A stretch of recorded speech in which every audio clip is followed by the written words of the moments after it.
Hi friends, నేను మీ ఇమ్రాన్ని. ఈ వీడియోలో నేను మీకు అసలు first of all online test గురించి ఆన్లైన్ టెస్ట్ మరి చాలామంది కీ పంపించండి అంటున్నారు. కీ పంపించడానికి ఆన్లైన్ టెస్ట్ ఎందుకు? సో కీ అనేది దీనికి స్పెసిఫిక్గా ఏమీ ఉండదు. ఎట్లా రాయాలి అసలు చూడండి ఒకసారి.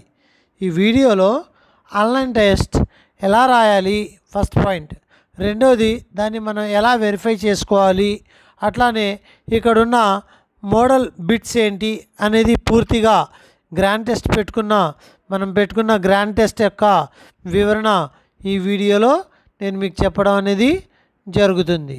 ఫస్ట్ ఆఫ్ ఆల్ నేను మీకు గ్రూప్లో లింక్ పెట్టంగానే మీరేం చేస్తారు, ఫస్ట్ ఈ లింక్ని టచ్ చేస్తారు. ఈ లింక్ని టచ్ చేసిన తర్వాత సరే నెట్ అవైలబిలిటీలో లేదు, ఓకే నెట్ తీసుకున్నాను, నెట్ కంపల్సరీ ఉండాలండి. లింక్ టచ్ చేశాను. సో ఆటోమేటిక్గా లింక్ టచ్ చేయంగానే ఏమవుతుందండి, ఫస్ట్ పేజ్ రావడం అనేది జరుగుతుంది. సో మొన్న మండే పెట్టుకున్న గ్రాండ్ టెస్ట్ అన్నమాట ఇది. ఈ మండే పెట్టుకున్న గ్రాండ్ టెస్ట్లో మనం ఇప్పుడు చూసుకుంటున్నాం. గ్రాండ్ టెస్ట్ మండే పెట్టుకున్నాం. సరే ఇక్కడ మరి లింక్ ఓపెన్ చేయంగానే మనకి ఇలాగా వరుసగా ఎన్ని క్వశ్చన్స్ గ్రాండ్ టెస్ట్లో 50 ఉంటాయి కాబట్టి 50 క్వశ్చన్స్, అట్లానే స్లిప్ టెస్ట్లో 30 ఉంటాయి, 30 క్వశ్చన్స్, అట్లానే మరి టెట్ ఎగ్జామ్లో 150 క్వశ్చన్స్. సరే ఫస్ట్ క్వశ్చన్ ఏంటో చూద్దాం. जन्म के समय तक यह ज्ञानेंद्रिय पूर्ण रूप से विकसित हो चुकी होती అనేది చూద్దాం. ఆన్సర్ ఏంటి? దీని ఆన్సర్ వచ్చి స్పర్శ. నెక్స్ట్ రెండో క్వశ్చన్, एक बच्चा दोनों हाथों से एक खिलौना पकड़े हुए धीरे धीरे अपनी उंगलियां से खिलौनों को पकड़ने में సంక్షేమ హోతా హై. ముందు చేతితో పట్టుకున్నాడు, ఆ తర్వాత అదే వస్తువుని వేళ్ల దగ్గరికి తీసుకురావడం అనేది, అంటే చేతితోటి పట్టుకున్న వస్తువు తర్వాత గ్రాడ్యువల్గా ఆ పని వేళ్ల దగ్గరికి తీసుకొచ్చాడు. ఈ సిద్ధాంత ద్వారా ఠీక్ సమझाया जा सकता है. ఇది ఏ సిద్ధాంతము? వికాస్ సామాన్య సే విశిష్టకి ఓర్ హోతా హై. ఇదే రైట్. తర్వాత नेक्स्ट, एक शिक्षक जो मूल्यों आदर्शों के बारे में पढ़ाता है. ఇక్కడ లాజిక్ చూడండి. एक शिक्षक जो मूल्यों आदर्शों के बारे में पढ़ाता है, వాల్యూస్ గురించి నేర్పిస్తున్నాడు, ఆదర్శాల గురించి నేర్పిస్తున్నాడు. वह छात्र में किसी వికాసాత్మక विकास की इच्छा रखता है. అంటే ఆ పిల్లవాడిలో ఏ రకమైన వికాసం జరగాలని తన కోరిక ఉంటుంది? సామాజిక, భావాత్మక, సంజ్ఞానాత్మక, లేకపోతే నైతిక. సో మూల్యాలు, ఆదర్శాలు ఇవి నైతిక విలువలు కదా, ఆటోమేటిక్గా నైతిక అనేదే పెట్టాలి. నెక్స్ట్, నిమ్నలిఖిత్ మే సే వికాస్ కే బారే మే సచ్చి భవిష్యవాణి క్యా హై. వికాస్ గురించి నిజమైనది ఏంటి అన్నారు. వికాస్ సహీ సటీక్ రూప్ సే మాపా జాతా హై. వికాసాన్ని మనము కొలవగలము అంటున్నాడు. వికాసాన్ని అంచనా వేయగలము, కొలవలేము. అభివృద్ధిని కొలవగలము, అది గుర్తుపెట్టుకోండి. నెక్స్ట్, వికాస్ కంప్యూటేషనల్ హై. వికాస్ కాంపిటీషనల్ హై. నెక్స్ట్, వికాస్ స్పష్ట హై. వికాస్ ఏక ఆజీవన్ की ప్రక్రియ హై. వికాసం జీవితాంతకాలం జరిగే ప్రక్రియ ఇది కదా, అంతే. నెక్స్ట్, చామ్స్కీ के अनुसार बच्चे का मस्तिष्क. చామ్స్కీని అనుసరించి పిల్లవాడి యొక్క మస్తిష్క ఏ రకంగా ఉంటుంది? భాష అనువాద ఉపకరణ్. చామ్స్కీ ఏం చెప్పారు? భాష అనువాద చేస్తుంది బ్రెయిన్ అని చెప్పాడు, అంతే, కరెక్టే. नेक्स्ट, एक बच्चा जो जन्म के समय अपना सिर खड़ा नहीं कर रहा था, वह 4 महीने होने तक बिना किसी प्रशिक्षण, ఎటువంటి ప్రశిక్షణ లేకుండా తన తలని నిలుపుకోగలిగాడు. ఎటువంటి ప్రశిక్షణ లేకుండా వయసుతో పాటు పెరిగే అంశాన్ని ఏమంటామండి? परिपक्वता अंटामु। नेक्स्ट, कोलबर्ग के अनुसार जो व्यक्ति समय के नियमों को अनुसार समय के नियम का पालन करता है, इरादे से समय पर कार्यालय आता है, उसे कोलबर्ग के अनुसार किस स्तर में देखा जाता है? చూడండి, ఏ స్థరం అండి? పారంపరిక నాలుగో చరణం అంతే కదా. ఎదటి వారి చేత మంచి అనిపించుకోవడానికి 3వ చరణము, నీతి నిజాయితీని ఫాలో అవ్వడానికి 4వ చరణము, 5, 6 అయితే ఇంకా ఎగ్జాక్ట్లీ ఎక్కువ. సరే, దాని గురించి తర్వాత చూద్దాం. पियाजे के अनुसार वह अवस्था जहाँ बच्चे को गुड़िया नहलाना होता है और चावल खिलाना होता है. పియాజేని అనుసరించి ఒక అవస్థలో బొమ్మని చూడండి, గుడియాకో ఒక పిల్లవాడు లేదా పాప తన దగ్గర ఉన్న బొమ్మని ఆడించడము, పాడించడము, అన్నం తినిపించడము, స్నానం చేయడం జరుగుతుంది. ఇది ఏ ప్రక్రియలో? పూర్వ సక్రియం చరణంలో. నెక్స్ట్ చూద్దాం. भाषा की दृष्टि से उपयोगी सहगामी क्रियाओं से इनका संबंध नहीं है. सामाजिक पत्रिका. नेक्स्ट చూడండి. सहगामी क्रियाओं के द्वारा छात्रों की इस आवश्यकता की पूर्ति की जाती है. सामाजिक అవసరాలు తీరుస్తాం. सहगामी वस्तुनिष्ठ परीक्षा का लक्ष्य है विद्यार्थियों की ज्ञान परीक्षण करना. अच्छी परीक्षा का प्रधान गुण विश्वसनीयता. अंतेనండి. किसके द्वारा हम इस बात का पता लगा सकते हैं कि शिक्षा के उद्देश्यों की पूर्ति कहाँ तक पूर्ति हुए? मूल्यांकन. पाठ्यक्रम अध्ययन का वह क्रम है जिसमें विभिन्न ज्ञानों और कुशलताओं का संग्रह पुस्तकें द्वारा किया जाता है. यह पाठ्यक्रम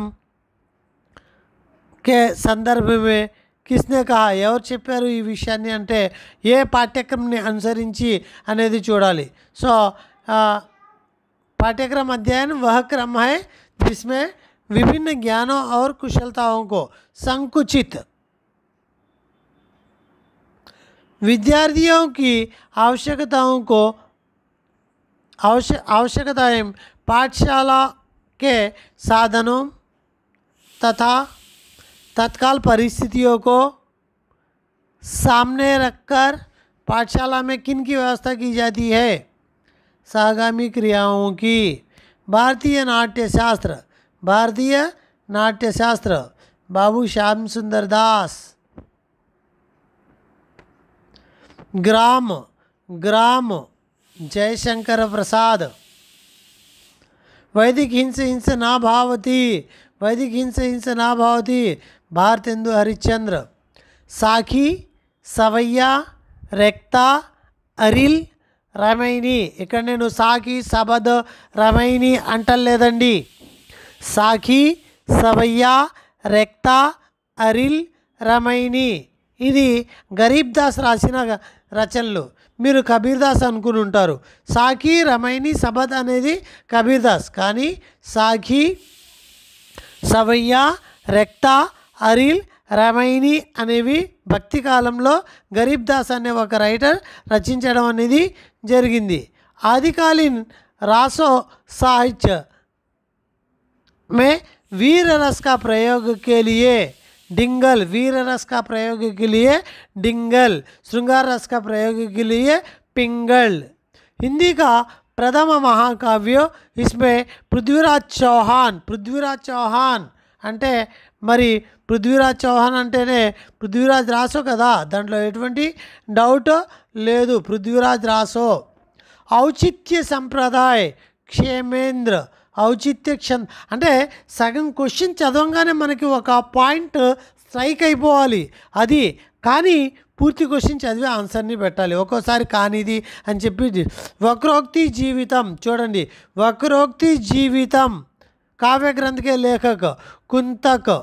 नेक्स्ट रमणीयार्ध प्रतिपादार्ध पदाकः शब्दम काव्य. भारतीय काव्य के लक्षण के संदर्भ में इस वाक्य ने किसने कहा है? पंडित राज जगन्नाथ. रति अथवा प्रेम इस रस के स्थायी भाव हैं, श्रृंगार रस के. शुक्ल जी ने किस कवि को सूफी परंपरा का अंतिम कवि माना है? नूर मोहम्मद को. ये ना डाउट?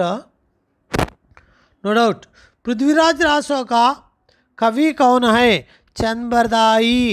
चंदबरदाई. आदिकालीन सिद्ध कवियों का संबंध किस धर्म से होता है? बौद्ध धर्म से होता है.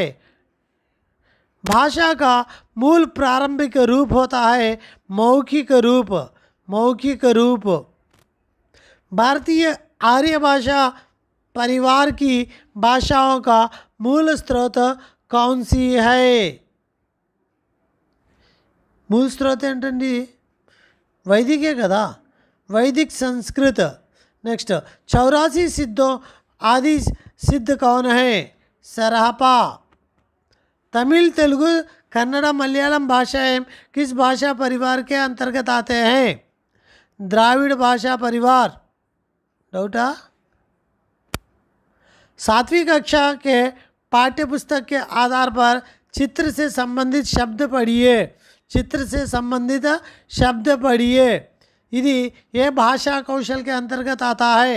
पढ़िए भाषा कौशल के अंतर्गत आता है. 7वीं कक्षा के होशियार का पाठ के आधार पर लोमड़ी कहती है, सुना है कि तुम बहुत अच्छा गाते हो. इस वाक्य का संबोधन क्या है? भैया. लहर 2 पाठ्य पुस्तक के आधार पर होशियार कव्वा पाठ का विधा क्या है? चित्रकथा. 7वीं कक्षा के छात्रों को संयुक्त अक्षर सिखाने के लिए किस पाठ का चयन करेंगे? होशियार कव्वा.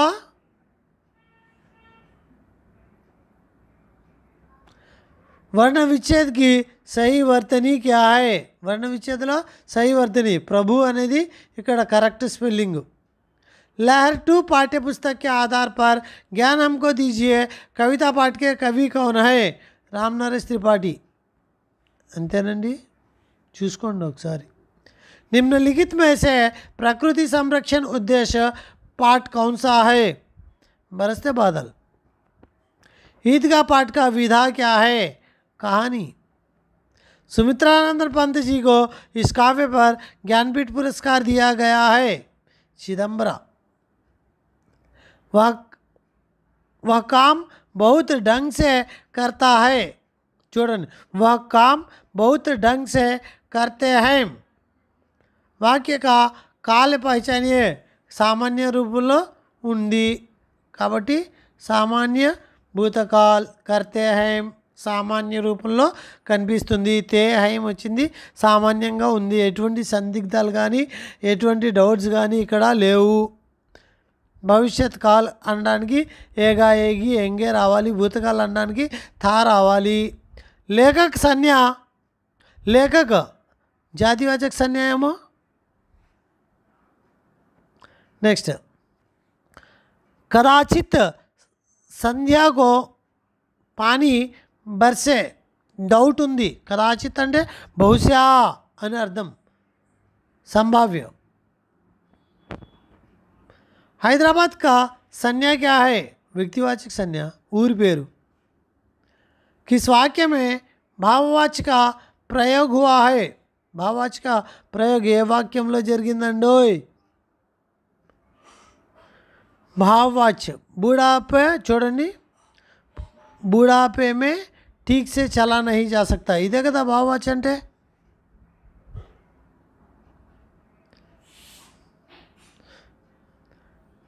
भाई किताब पढ़ता है, इस वाक्य का कर्मवाच्य भाई से किताब पढ़ी जाती है, किताब किताबें కాబట్టి पढ़ी जाती है, పడి కితాబ్ స్త్రీలింగం కాబట్టి పడి జాతి హై, కితాబ్ అనేది స్త్రీలింగమే కదా. అవును, కితాబ్ ఒకటే గుర్తుపెట్టుకోండి, లింగం ఏంటి, కితాబ్ కితాబేం, పుస్తక్ పుస్తకేం. డాట్ వస్తే స్త్రీలింగము అని అర్థము. దాని గురించి తర్వాత మాట్లాడదాం టాపిక్ గురించి. She is making tea at present. Making voice మార్చాలి, బీయింగ్ కంపల్సరీ ఉండాలి. చూడండి, మేకింగ్ వాయిస్ మార్చాలి, బీయింగ్ కంపల్సరీ ఉండాలి. ఫస్ట్లో టీ అన్నిట్లో ఉంది, టీ అలాగే బీయింగ్. అయితే ఇక్కడ మరి ఏ కాలంలో ఉంది అనేది కూడా చూసుకోండి. టెన్స్ రూపంలో ఏ లెవెల్లో ఉంది, సింపుల్ ప్రజెంట్లో. సింపుల్ ప్రజెంట్లో మరి బీయింగ్కి ఏం వాడతాము, ఈజ్ వాడతామా, వజ్ వాడతామా. పాస్ట్లో అయితే వజ్ వాడతాము, వజ్ వర్ పాస్ట్లో వాడతాము, ఈజ్ యామ్ ఆర్ ప్రజెంట్లో వాడతాము. ఒకటే ఇక్కడ సెంటెన్స్ అనేది ఏ టెన్స్లో ఉందో చూసుకోవాలి. ప్రజెంట్ టెన్స్ అంటున్నాను ఎందుకు, make V1 plus ing form present అంతే. సో V1 ఇంగ్ ఫామ్ వచ్చింది అంటే షీ ఈజ్ కూడా ఉంది, ఈజ్ ఉంది, మేకింగ్ V1 ఇంగ్ ఫామ్ ఉంది. వజ్ వర్ ఉంటే ఏమవుతుంది, అది పాస్ట్లో ఉన్నట్టు. ఇక్కడ వజ్ వర్ లేదు, సో ప్రజెంట్ కంటిన్యూస్లో ఉంది కాబట్టి టీ తీసుకున్నాను. టీ ఈజ్కి, టీ అనేది సింగులర్ కదా, ఈజ్. ఓకే, ఇప్పుడు చూడు, ఫస్ట్ ఐఎన్జీ ఉంది, బీయింగ్ ఉండాలి అన్నాం. బీయింగ్ ఎన్ని అట్లో ఉంది, 1 2 3 అట్లో బీయింగ్ ఉంది. ఓకే, ఇప్పుడు ఈజ్ ఎన్నట్లో ఉంది అంటే వజ్ కాదు ఆన్సర్. ఓకే, ఈజ్ ఎన్నట్లో ఉంది, 2 అట్లో ఉంది కాబట్టి నెక్స్ట్ స్టెప్కి వెళ్దాం. అంటే టీ ఈజ్ బీయింగ్ మేడ్. చూడు, మేక్, మేడ్, మేడ్. సో ఇక్కడ మనము దేంట్లో రాయాలి మరి, బీయింగ్ పెట్టి V1ని V1 రూపంలోనే ఉంచుతాము. Made by her at present, ఇది దీని యొక్క ఆన్సరు.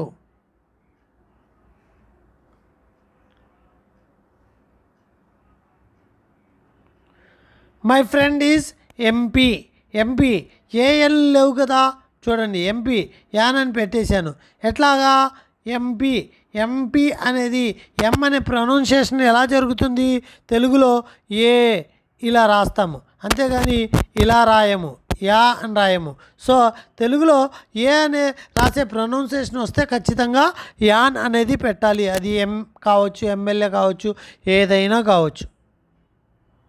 ఏ ఒకటే బండ గుర్తు ఆర్టికల్కి ఏ అనే ప్రొనౌన్సియేషన్ రావాలి, తెలుగులో ఏ అనేది రావాలి మనం ప్రొనౌన్స్ చేసేటప్పుడు. యా రాకూడదు, యా వస్తే ఖచ్చితంగా ఏనే పెట్టాలి. ఇట్ వాజ్ గుడ్, చూడండి, it was cold yesterday. So question tag చేసేటప్పుడు ఫస్ట్ ఏం చేయాలి, అక్కడ ఉన్న హెల్పింగ్ వర్బ్ తీసుకోవాలి. హెల్పింగ్ వర్బ్ ఏంటి, వాజ్. తర్వాత అది పాజిటివ్లో ఉంటే మనం ఏం చేయాలి, నెగిటివ్లోకి మార్చాలి. వాజ్ నాట్, అక్కడ సబ్జెక్ట్ ఎవరు, it was not it. Was not ఇట్ని ఎలా రాయొచ్చు, కంపల్సరీ ఇలా మార్చాలి, వాజ్ నాట్ రాయకూడదు, వాజంట్ ఇట్గా రాయాలి. అది ఆన్సర్. ఓకే ఫ్రెండ్స్, మరి ఇలాగా రాసిన తర్వాత మీరు కంపల్సరీ చేయాల్సిన అంశం ఏంటి అంటే, మరి ఆన్లైన్ ఎగ్జామ్ రాసిన తర్వాత మీరు సబ్మిట్ చేస్తారు. సబ్మిట్ చేసిన తర్వాత ఈ పేజ్ వస్తుంది. సబ్మిట్ చేసిన తర్వాత ఈ పేజ్ వచ్చిన తర్వాత వి స్కోర్ అని చెప్పి టచ్ చేస్తాము. ఆటోమేటిక్గా మనకి ఇక్కడ మార్క్స్ వచ్చేస్తాయి. 49 మార్క్స్ వచ్చాయి. 49. ఎక్కడో ఒక బిట్ తన్నిందండోయ్, రాంగ్ ఆన్సర్ పెట్టానండోయ్, అన్నీ రైటే. సరే, ఒక బిట్ ఎందుకో రాంగ్ అయింది కదా, ఆ రాంగ్ కూడా చూద్దామా. ఆ రాంగ్ ఆన్సర్ ఎక్కడ పెట్టాము, ఆ రాంగ్ ఆన్సర్ ఏ టైప్లో ఉంటుంది అంటే రెడ్ కలర్లో వచ్చేసి ఉంటుంది. మనం రైట్ ఆన్సర్ పెడితే అది గ్రీన్లోనే ఉంటుంది, అక్కడ మనకు ఆన్సర్ చూపించదు. కానీ మనము ఎప్పుడైతే రాంగ్ ఆన్సర్ని పెడతామో భాయి కితాబ్ పడతా హై, ఆన్సర్ ఏమి ఇచ్చారు ఇక్కడ, భాయి సే కితాబ్ పడి జాతీ హై. అందుకే పూర్తి వాక్యాన్ని చదవాలి. అర్థమైందా? ఇప్పుడు నేనే చూసారా? సరే, ఎనీహో మంచిదైంది. రాంగ్ ఆన్సర్ కూడా ఇక్కడ మనకు తెలిసింది. బాయి సే కితాబ్ పడి అనేది చూశాను నేను, జాతా హై జాతీ హై అనేది చూడలా. పడి అనేది స్త్రీలింగ్ బాగానే ఆలోచించాను, మరి జాతా హై అనేది పెట్టాను. పడి జాతీ హై అనాలి కదా, క్రియ యొక్క రూపం పూర్తిగా మార్చుకోవాలి కదా. జాతీ హై మార్చకుండా జాతా హై పడి జాతా హై అంటామా? అసలు రాంగ్ ఆన్సర్ అది. కాబట్టి పడి జాతీ హై ఇది right answer. So wrong answer మనం పెట్టినప్పుడు ఇట్లాగా రెడ్లో వచ్చేసి దాని కరెక్ట్ ఆన్సర్ కింద మనకి ఇక్కడ డిస్ప్లేలో చూపించడం అనేది జరుగుతుంది. అట్లాగా మనము ఎగ్జామ్ రాసేటప్పుడు పూర్తిగా కాన్ఫిడెన్స్గా ఎగ్జామ్ యొక్క క్వశ్చన్ పేపర్ని పూర్తిగా చదివి చక్కగా రాస్తారు. ఇది కీ పెట్టే ఎగ్జామ్ కాదు. ఎందుకంటే రేపు ఎగ్జామ్ సిరీస్లోకి వెళ్తాము. ఎగ్జామ్ సిరీస్లోకి వెళ్ళిన తర్వాత మీరు కీ పెట్టడం అనేది డైలీ ఎగ్జామ్ జరుగుద్ది, అక్కడ అసలు అది అసంభవం. కాబట్టి ఎవరు కూడా ఒకవేళ మీ మెయిల్ ఐడి కనుక ఏదైనా సపోర్ట్ చేయకపోతే గూగుల్లో పైన రైట్ సైడ్ కార్నర్లో, గూగుల్లో పైన రైట్ సైడ్ కార్నర్లో మీ మెయిల్ ఉంటుంది. ఆ మెయిల్ని మార్చి చూడండి, వేరే మెయిల్ సపోర్ట్ చేస్తుంది. లేదా ఒక టెక్నికల్ ఇష్యూ దగ్గరికి వెళ్ళి ఇక్కడ మీకు తెలియకపోతే, మీకు తెలిస్తే యాక్చువల్గా నేనైతే నాకు తెలుసు ఇక్కడే చేసుకుంటాను, నో ప్రాబ్లం. కానీ ఒకవేళ తెలియకపోతే ఏ ఫోన్ మెకానిక్ దగ్గరకో ఏ సెల్ షాప్ దగ్గరకో వెళ్ళి అన్నా ఇక్కడ ఈ గూగుల్ ఎగ్జామ్ ఓపెన్ చేయన్నా, కొద్దిగా మెయిల్ సెట్ చేయన్నా, నాకు తెలియదు ఇది అని చెప్పి రిక్వెస్ట్ చేసి చేయించుకోండి. అది ఎవరైనా చేస్తారు. అది జస్ట్ మెయిల్ అప్డేట్ చేయడమో లేకపోతే కొత్త మెయిల్ని జనరేట్ చేసి అక్కడ వేరే మెయిల్ని అక్కడ క్రియేట్ చేసి పాస్వర్డ్ పెట్టుకున్నా సరిపోతుంది. డైరెక్ట్గా ఇక్కడికి వచ్చేస్తాం. లేదా మెయిల్ సైన్ ఇన్ చేసిన తర్వాత మన మెయిల్కి ఒక కోడ్ వస్తుంది. ఆ మెయిల్ ఓపెన్ చేసి ఆ కోడ్ని ఇక్కడ ఎంటర్ చేస్తే సరిపోతుంది. సో ఇలా కూడా మనం సైన్ ఇన్ ప్రాసెస్ని చేసుకోవచ్చు. సైన్ ఇన్ లేకపోతే యాడ్ అకౌంట్ అని చెప్పి కొత్త అకౌంట్ని సృష్టించుకోవచ్చు, కొత్త ఈమెయిల్ని సృష్టించుకోవచ్చు. సో ఈ రకంగా మీరు ఏదైనా టెక్నికల్ ఇష్యూస్ ఉంటే ఎగ్జామ్ సిరీస్ స్టార్ట్ అవ్వకముందే రెడీ చేసుకోండి. అందరూ ఆన్లైన్ ఎగ్జామ్ రాసే విధంగా ఉండాలి. Okay friends, thank you to one and all.